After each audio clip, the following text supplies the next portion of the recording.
प्यारे बच्चों, यह वीडियो कक्षा 9 के लिए है। वाक्य निर्माण अध्याय में पदक्रम, अन्विति तथा उद्देश्य विधेय के बाद पूर्णांग और अल्पांग तथ्य पर आज हम लोग बातचीत करेंगे। वाक्य की रचना के लिए एक कर्ता, उद्देश्य तथा एक क्रिया विधेय का होना बहुत जरूरी है। लेकिन नीचे दिए गए वार्तालाप में आए रूप को देखिए।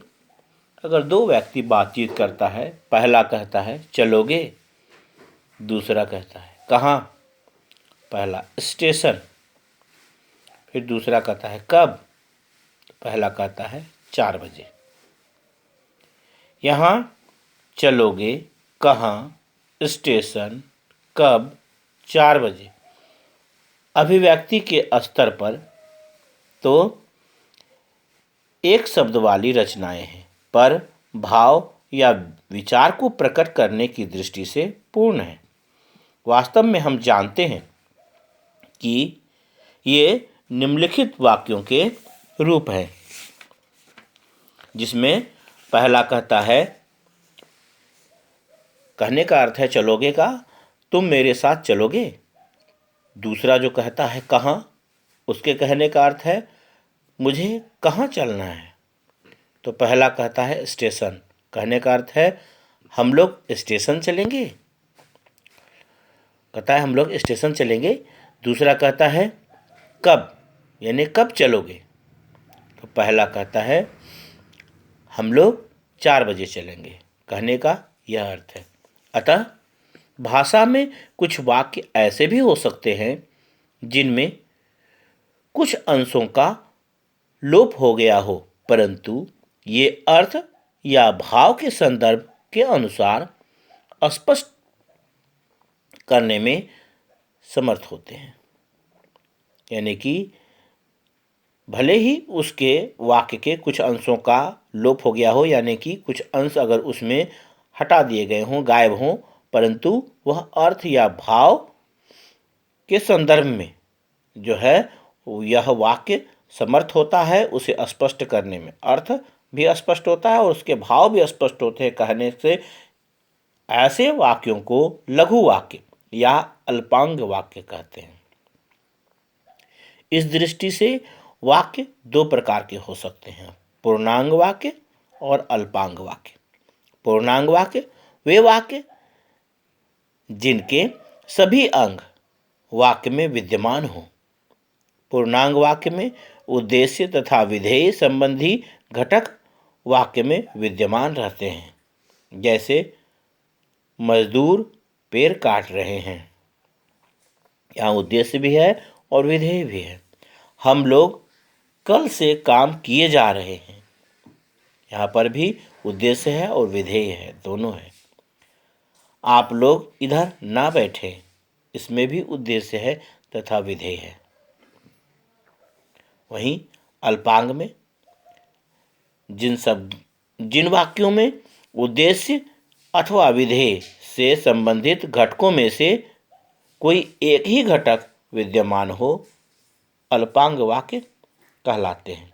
जैसे आइए, बैठिए, पधारिए, नमस्कार, धन्यवाद, कहाँ, कैसे, क्यों आदि में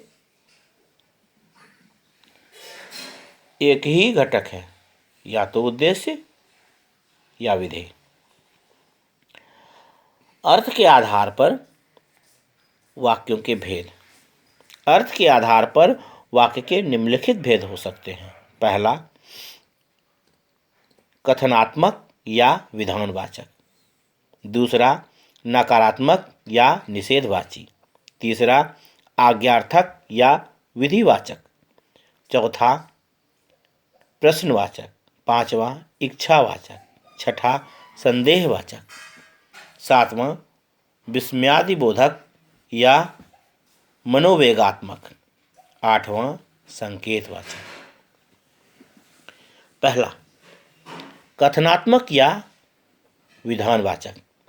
साधारण कथन या किसी वस्तु या व्यक्ति की स्थिति या अवस्था का बोध कराने वाले वाक्य कथनात्मक या सकारात्मक वाक्य कहे जाते हैं, जिसे हम लोग विधानवाचक वाक्य भी कहते हैं। जैसे लड़कियां नृत्य कर रही हैं, उसकी पत्नी बहुत बीमार थी, शीला अध्यापिका है। ये सब सामान्य कथन है, यानी सकारात्मक वाक्य हैं। अब नकारात्मक या निषेधवाची वाक्य, इनको निषेधात्मक वाक्य भी कहा जाता है। इन वाक्यों में कथन का निषेध किया जाता है। सामान्यतः हिंदी में सकारात्मक वाक्यों में नहीं, न, मत लगाकर नकारात्मक वाक्य बनाए जाते हैं। जैसे सकारात्मक में कहें वे बाजार गए हैं, वहीं नकारात्मक में होगा वे बाजार नहीं गए। सकारात्मक में कहें आप इधर बैठें, नकारात्मक में कहेंगे आप इधर न बैठें। सकारात्मक में अगर कहें घूमने चले जाओ, वहीं नकारात्मक में कहेंगे घूमने मत जाओ। इसके अलावा हिंदी में नकारात्मक वाक्य और भी कई तरीकों से बनाए जा सकते हैं। जैसे मैं तो अब यह काम करने से रहा, कहने का अर्थ है कि मैं अब यह काम नहीं करूँगा। कहते हैं अब तुम मुझे क्यों पूछोगे, अर्थात अब तुम मुझे नहीं पूछोगे, कहने का अर्थ है, यह भी नकारात्मक है। कहते हैं अब वह कहाँ मिलेगी, अर्थात कहने का अर्थ है अब वह नहीं मिलेगी, यह भी नकारात्मक है। फिर अगर कहते हैं अब क्या करेगा वह तुम्हारा काम, कहने का अर्थ है अब क्या करेगा वह तुम्हारा काम, अर्थात अब वह तुम्हारा काम नहीं करेगा। अगर कहते हैं मैं थोड़े ही डरता हूँ उनसे, अर्थात मैं उनसे नहीं डरता हूँ, यह भी नकारात्मक है। तो नकारात्मक वाक्यों को कई तरीकों से हम लोग कह सकते हैं, या तो नहीं, न, मत लगाकर, या उसमें ऐसी स्थिति उत्पन्न करके जिसका अर्थ नकारात्मक निकले। आज्ञार्थक या विधिवाचक, जिस वाक्य में आज्ञा, निर्देश, प्रार्थना या विनय आदि का भाव प्रकट होता है, वे आज्ञार्थक वाक्य कहे जाते हैं। जैसे निकल जाओ कमरे से बाहर, आज्ञा दे रहे हैं, आदेश दे रहे हैं। सारा सामान खरीद लाना, यहाँ पर भी आज्ञा, आदेश, निर्देश है। शाम तक जरूर आ जाना, यहाँ पर भी निर्देश है। मेहरबानी करके आप बाहर बैठिए, यहाँ प्रार्थना कर रहे हैं। कृपया पत्रोत्तर शीघ्र दें, तो यहाँ पर पत्रोत्तर शीघ्र देने के लिए भी विनती की जा रही है। तो इस प्रकार के वाक्य आज्ञार्थक या विधिवाचक कहे जाते हैं। इसके बाद है प्रश्नवाचक। जिस तरह अधिकांश सकारात्मक वाक्यों के निषेधात्मक वाक्य बन जाते हैं, उसी प्रकार उनके प्रश्नवाचक रूप भी बन सकते हैं। प्रश्नवाचक रूप में सकारात्मक तथा नकारात्मक दोनों ही प्रकार के वाक्यों से प्रश्नवाचक वाक्य बनाए जा सकते हैं। प्रश्नवाचक वाक्य में वक्ता कोई न कोई प्रश्न पूछता है। ये दो प्रकार के हो सकते हैं। ऐसे प्रश्न जिसका उत्तर केवल हाँ या न में प्राप्त होता है। इसमें क्या प्रश्नवाचक शब्द वह वाक्य के आरंभ में आता है। जैसे क्या वह आगरा जा रही है, इसका जवाब हाँ या ना में होगा। क्या उसने झूठ बोला था? इसका भी जवाब हाँ या ना में होगा। क्या आप मुझसे नहीं मिलेंगे? हाँ या ना में जवाब इसका होगा। अन्य प्रश्नवाचक वाक्यों में प्रश्नवाचक वाक्य में जो है वह शब्द, प्रश्नवाचक शब्द वह वाक्य के बीच में आता है। जैसे आप लोग यहाँ से कब जा रहे हैं? यहाँ पर प्रश्नवाचक शब्द कब वाक्य के मध्य में है, वह प्रश्नवाचक वाक्य के बीच में आ रहा है। फिर दूसरा वाक्य लें, वे लोग कहाँ रहते हैं? यहाँ पर भी प्रश्नवाचक शब्द कहाँ मध्य में है। आपको किससे मिलना है? यहाँ पर भी किससे शब्द वाक्य के मध्य में है। महत्वपूर्ण बात इसमें है कि सभी प्रश्नवाचक वाक्यों के अंत में प्रश्नवाचक चिन्ह अनिवार्य रूप से लगाया जाता है। प्रश्नवाचक चिन्ह के नहीं लगाने पर वह वाक्य गलत हो जाता है। इसलिए जब भी प्रश्नवाचक वाक्य बनाएं तो उसके अंत में प्रश्नवाचक चिन्ह अवश्य लगाएं। वह यह चिन्ह है। इच्छावाचक वाक्य, इन वाक्यों में वक्ता अपने लिए या दूसरों के लिए किसी न किसी इच्छा के भाव को प्रकट करता है। जैसे आज तो कहीं से पैसे मिल जाएं,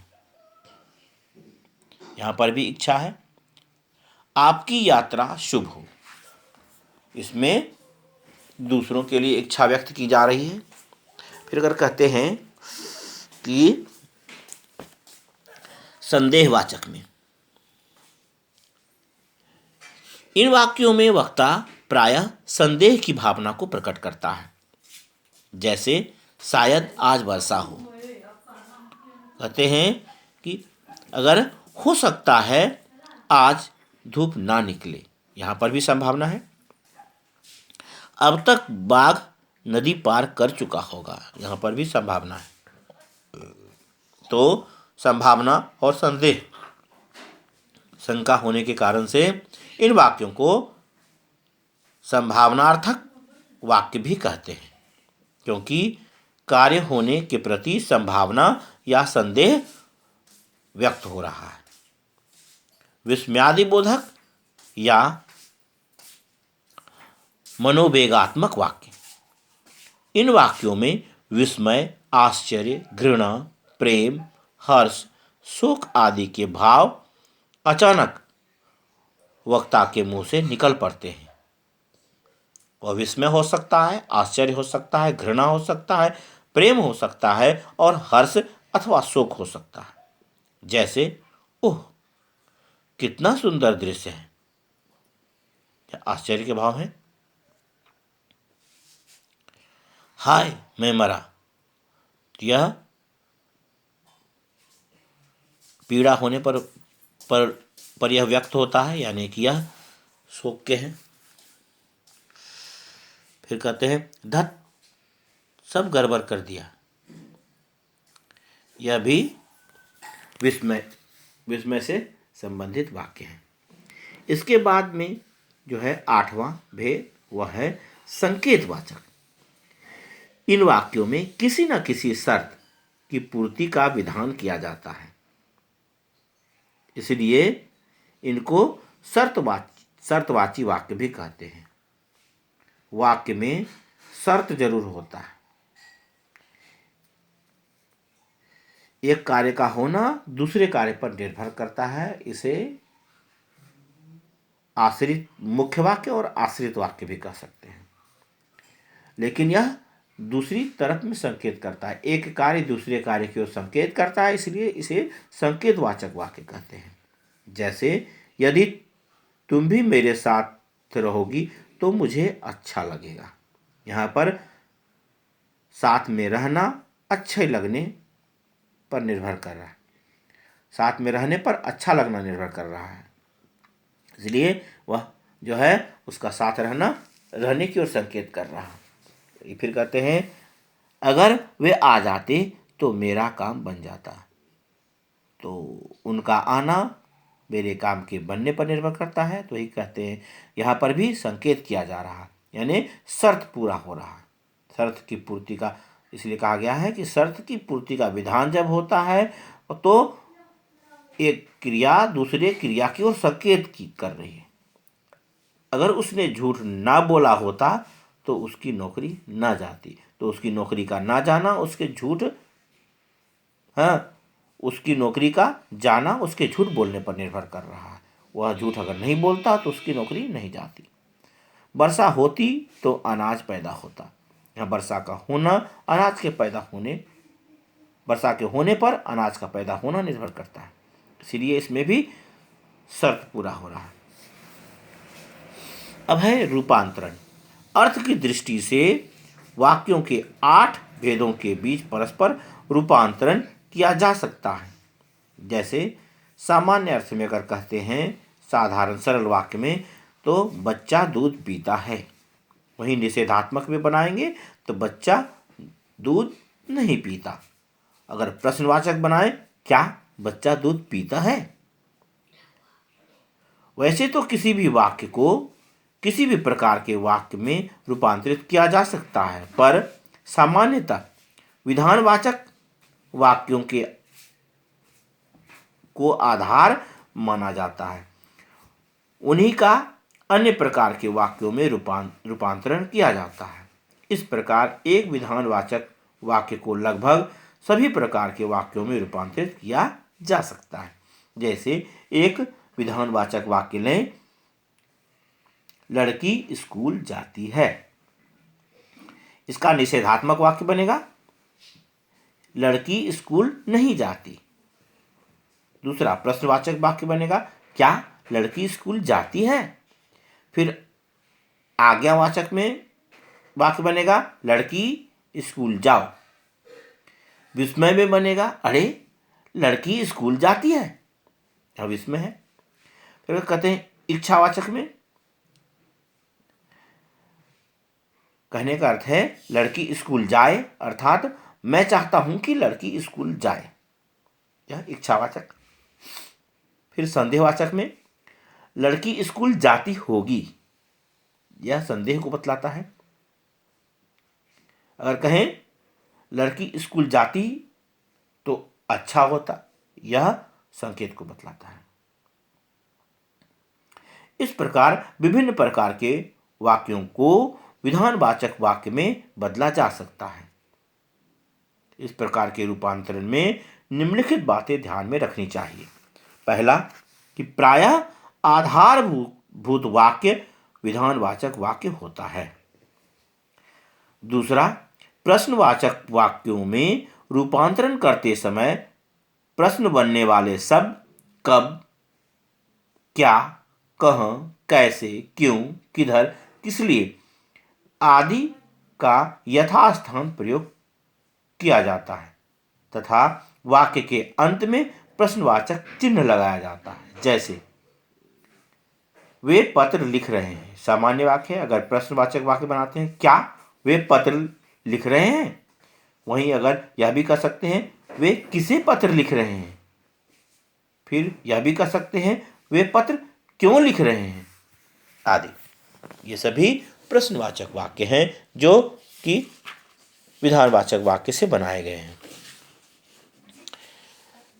इसके बाद तीसरा नियम है निषेधवाचक वाक्यों में अंतरण करते समय प्रायः न, नहीं और मत में से किसी एक निषेधवाची अव्यय का प्रयोग किया जाता है। नहीं का प्रयोग तो हिंदी में सामान्य रूप में सभी स्थिति में हो सकता है, परंतु मत का प्रयोग प्रायः आज्ञावाचक वाक्यों में तथा न का प्रयोग अगर यदि से आरंभ होने वाले वाक्यों में या इच्छावाचक वाक्यों में किया जाता है। जैसे उदाहरण लें, बच्चा दूध पीता है, नकारात्मक कहेंगे तो बच्चा दूध नहीं पीता। वहीं अगर मत का प्रयोग करेंगे तो कहेंगे बच्चे दूध मत पियो। फिर इसे इस रूप में भी कह सकते हैं, यदि बच्चा दूध ना पिए तो न का प्रयोग अगर करते हैं तो उसमें यदि या अगर होता है। चौथा नियम है इच्छावाचक या संकेतवाचक वाक्यों में परिवर्तन करते समय दोनों प्रकार के वाक्यों में अंतर करने के लिए इच्छावाचक वाक्यों के आरंभ में कोष्टक में इस प्रकार के वाक्य पहले लिख लें, यानी ब्रैकेट में पहले लिख लेना चाहिए, उसके बाद में उसे इच्छावाचक वाक्यों में परिवर्तित करना चाहिए। जैसे मेरी इच्छा है कि, मैं चाहता हूं कि, वे चाहती हैं कि आदि।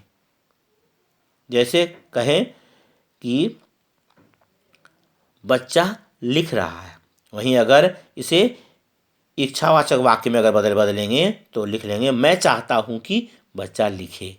बच्चा लिखे लिखने के पहले मैं चाहता हूं कि लिख लेते हैं तो वह इच्छावाचक वाक्य हो जाता है। यदि संकेतात्मक वाक्य के इस प्रकार संकेतात्मक वाक्य के आरंभ में यदि अगर जैसे शब्दों का प्रयोग कर सकते हैं। जैसे अगर कहते हैं बच्चा लिख रहा है, इसे अगर कहते हैं यदि बच्चा लिखता तो अच्छा होता, अगर बच्चा लिखे तो अच्छी बात है। तो इस प्रकार से हम यदि और अगर को भी ब्रैकेट में यानी कोष्टक में डाल करके हम लोग लिखेंगे तो वह संकेतवाचक बन जाता है। इसी प्रकार संदेहात्मक वाक्यों की पहचान के लिए शायद का प्रयोग कोष्टक में करके देख सकते हैं। जैसे कहें बच्चा लिख रहा है, वहीं अगर ब्रैकेट में इस कोष्टक में दे देते हैं कि शायद बच्चा लिख रहा होगा, तो बच्चा लिख रहा होगा में शायद अगर लगा देते हैं तो वह पूर्ण रूप से सत्य हो जाता है और सर्वोत्तम होता है। फिर विस्मयवाचक वाक्यों में अंतरण करने से पहले विस्मयादिबोधक शब्दों का प्रयोग करना चाहिए।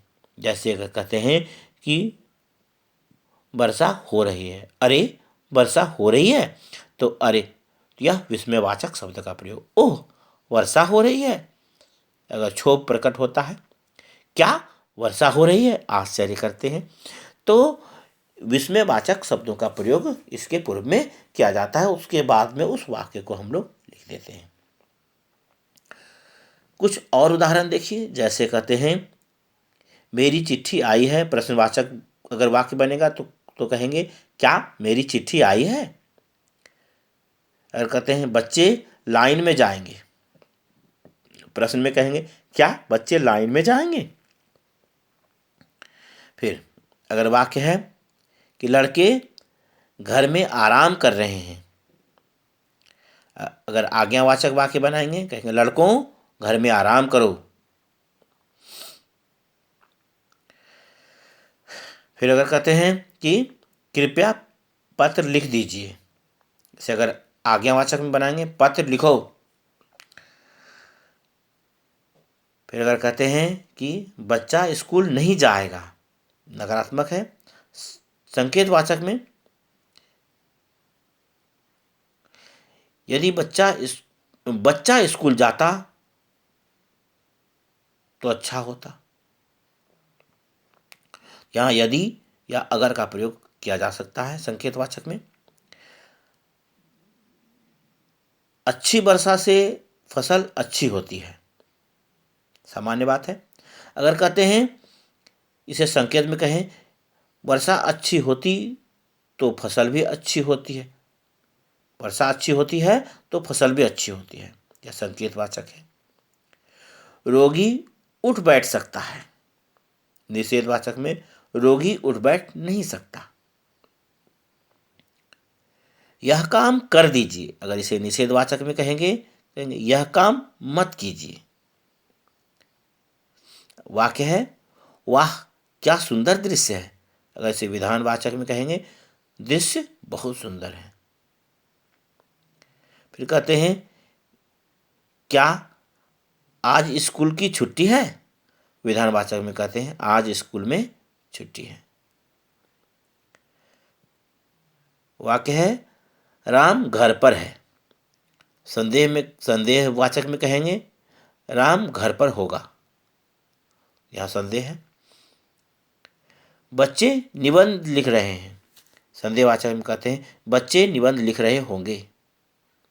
फिर वाक्य है अभी बाजार से फल लाओ, अर्थात अभी तुरंत लाओ। हाँ, अभी बाजार से फल लाओ, यहाँ आज्ञा है। और उसे अगर इच्छा में कहते हैं मैं चाहता हूँ कि तुम अभी बाजार से फल लाओ। यहाँ पर इच्छा जताई जा रही है कि मैं चाहता हूँ कि तुम बाजार से फल लाओ। ठीक है। इसके बाद है मुझे दिल्ली जाना है। यही इच्छा कहें, हाँ, इच्छावाचक में, हाँ, मैं चाहता हूँ कि मैं दिल्ली जाऊँ, तो मैं दिल्ली जाऊँ यह इच्छा को बतला रहा है। इच्छा व्यक्त कर रहे हैं। तो सीता गा रही है। विस्मयादिबोधक में कहते हैं वाह सीता गा रही है। फिर अगर वाक्य है कहते हैं यह तुमने क्या किया। विस्मयादिबोधक में कहेंगे उफ यह तुमने क्या किया। तो इस प्रकार से हम लोग वाक्यों का परिवर्तन कर सकते हैं।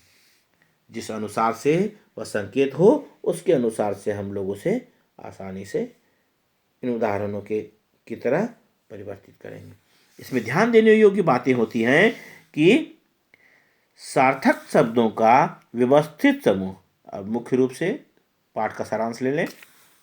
सार्थक शब्दों का व्यवस्थित समूह जो आशय प्रकट कर सकने में समर्थ हो वह वाक्य कहलाता है। वाक्य रचना में दो अनिवार्य तत्व होता है। पहला पदक्रम यानी पद सही क्रम में हो, और दूसरा अन्वृत्ति, उसका जो मतलब अर्थ निकलता है वह भी उचित निकलना चाहिए, अन्वृत्ति भी सही हो। इसके बाद में है कि उद्देश्य यानी कि कर्ता या उसका विस्तार, तथा विधेय में उद्देश्य के विषय में जो कुछ कहा जा रहा है, मुख्य क्रिया या उसका विस्तार, यह दो है। इसमें उद्देश्य तथा विधेय यह वाक्य के प्रमुख दो अंग हैं। अर्थ के आधार पर वाक्य के 8 भेद हैं: विधानवाचक, निषेधवाचक, आज्ञार्थक, प्रश्नवाचक, इच्छावाचक, संदेहवाचक, विस्मयादिबोधक तथा संकेतवाचक। संदेहवाचक और संकेतवाचक भी है। संदेहवाचक, विस्मयादिबोधक और संकेतवाचक। संदेहवाचक में संदेह होता है, संभावना होती है, और संकेतवाचक में निर्देश करता है किसी चीज की ओर, वह शर्त की तरह से बतलाया जाता है। 8 भेदों में रूपांतरण किया जा सकता है, वह आप देखें ही। इस आधार पर आप अपने पाठ्यपुस्तक के अनुसार इसे पढ़ें और जरूरत के अनुसार से इस वीडियो की पुनरावृत्ति करें तथा अभ्यास में दिए गए प्रश्नोत्तर को निश्चित रूप से हल करने का प्रयास करें। धन्यवाद।